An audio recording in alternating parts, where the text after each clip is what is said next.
Meus pais sempre me alertaram dos perigos de acampar.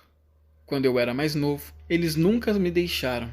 E quando eu fiz 18 anos, eles praticamente me imploraram para não fazer. E neste dia, eu perguntei o porquê.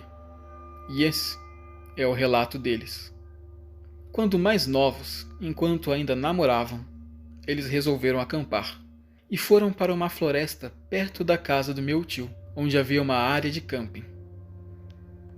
No início, eles pensaram em ficar nas cabanas, mas em cima da hora, decidiram que iriam acampar na floresta, em alguma trilha, e compraram a barraca. Eles caminharam trilha dentro e encontraram um lugar beirando um rio. Nadaram no rio o dia inteiro e quase no fim da tarde saíram da água, quando avistaram uma enorme sombra preta na mata. Era um urso que os observava. Os dois entraram em estado de choque, até que o urso se virou de costas e começou a ir embora. E meus pais foram para o outro lado, olhando sempre para trás. E o urso fazia o mesmo. Parava, olhava e voltava a caminhar. Antes do anoitecer, armaram a barraca na floresta, perto da trilha. Comeram e foram dormir. Quando, no meio da madrugada, começaram a escutar passos no acampamento, e a panela, que deixaram do lado de fora, foi derrubada no chão, fazendo um barulho enorme.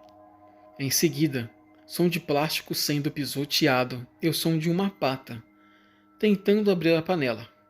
Provavelmente, era o urso. O urso se aproxima da barraca e começa a farejar, e pelo plástico da barraca, dá para ver o formato de seu fuço sendo pressionado contra ela. Em seguida, ele força o plástico com a pata, talvez para testar o que era, e o tecido da barraca era fino, e eles estavam com medo de que não aguentasse. Até que ele desce para o zíper, onde tem um pedaço pequeno, aberto, e começa a farejar novamente. O cheiro deve ter o atiçado, porque em seguida ele bate com a pata no teto da barraca, que a afunda, e que, por sorte, ele não bate tão forte a ponto de rasgá-la. Parecia um novo teste. E ele desiste, andando em volta novamente do acampamento. Depois de alguns minutos, meus pais o escutam correr para a floresta dentro, e ele some. Esse foi, sem dúvidas, o pior dia da vida deles. Esse tipo de urso não ataca pessoas, e talvez o cheiro da comida tenha o chamado e atiçado.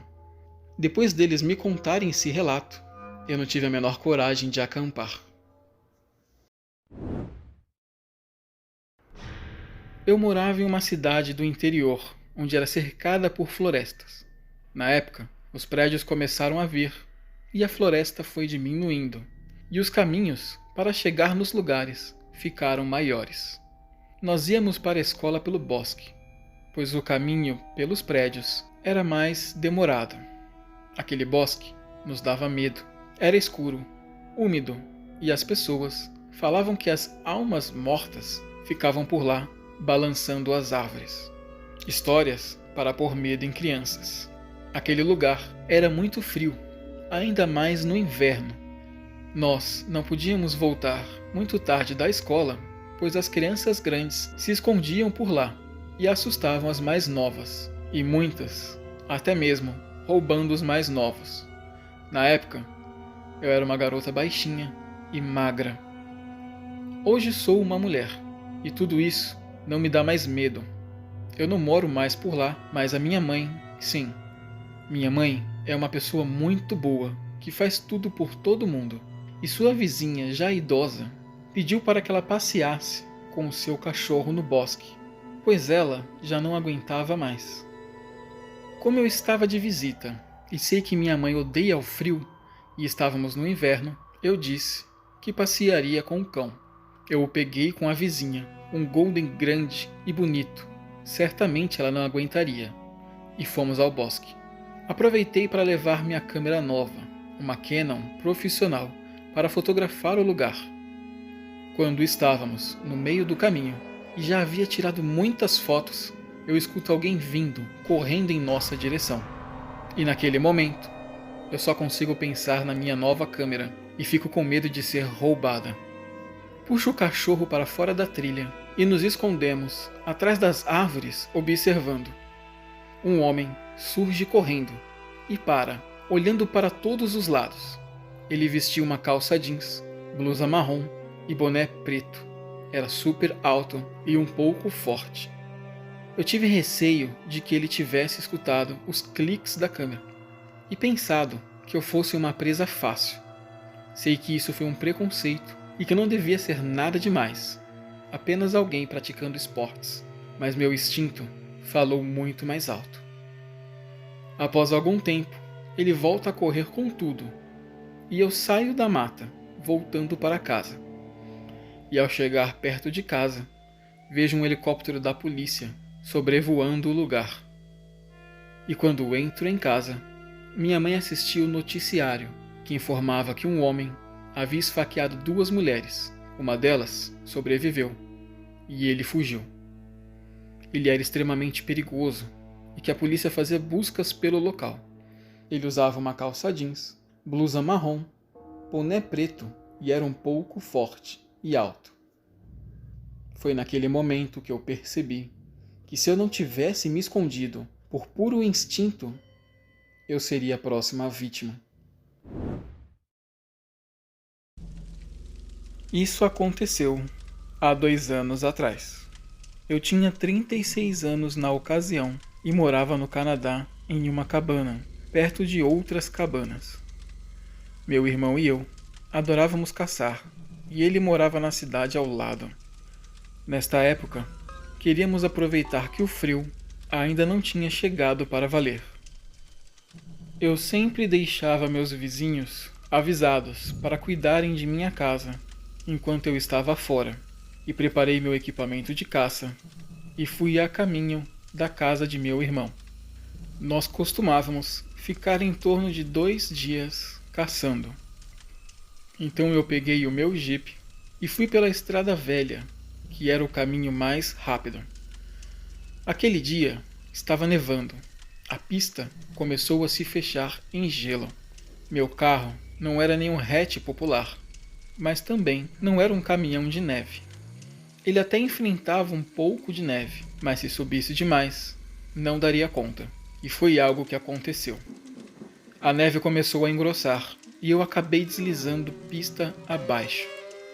Não foi um grande estrago, mas agora, fora da pista, eu atolei e não consigo sair de lá com o carro.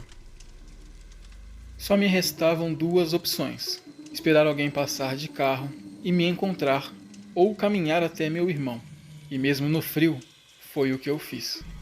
Eu peguei meu rifle, coloquei nas costas e minha pistola na cintura descarregada e comecei a caminhar, acompanhando a beira da estrada, junto à floresta, o que não teria erro.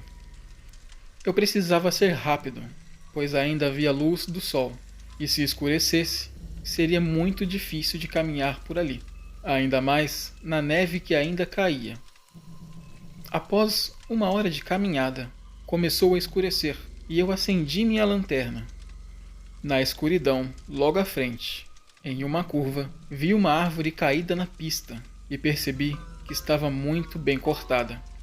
Alguém teria feito aquilo de propósito, para chamar a atenção, para obrigar o motorista a parar ou andar devagar, pois havia ficado um espaço muito pequeno para passar com o carro. Eu acelerei meu passo com medo de que a pessoa que tinha feito isso ainda estivesse lá. E mais ou menos, quando eu já estava a uns 30 metros de distância, escuto alguém gritar de longe: "Ei, volte aqui!" Quando olho para trás, 2 homens saindo da floresta armados com rifles. Provavelmente 2 caçadores que me chamavam. Eles que armaram aquilo e estavam esperando alguém passar. Eu fingi que não era comigo e saí andando rapidamente, apagando minha lanterna para ficar na escuridão. Eu cheguei à casa do meu irmão naquela noite, caminhando, e chamamos a polícia para verificar os dois na floresta. E havia apenas a árvore. Meu carro foi quebrado e saqueado, e provavelmente foi quebrado por eles. A polícia me disse que esse tipo de golpe era comum por ali, e que eu tive sorte. Eles ficam abaixo na floresta, ouvindo o barulho dos carros, e quando se aproxima, eles sobem e roubam as pessoas. Como eu estava a pé, não devem ter percebido minha presença a tempo. Naquele dia, eu não sei se foi sorte do meu carro ter deslizado, mas pelo menos não tive que viver esse horror de perto.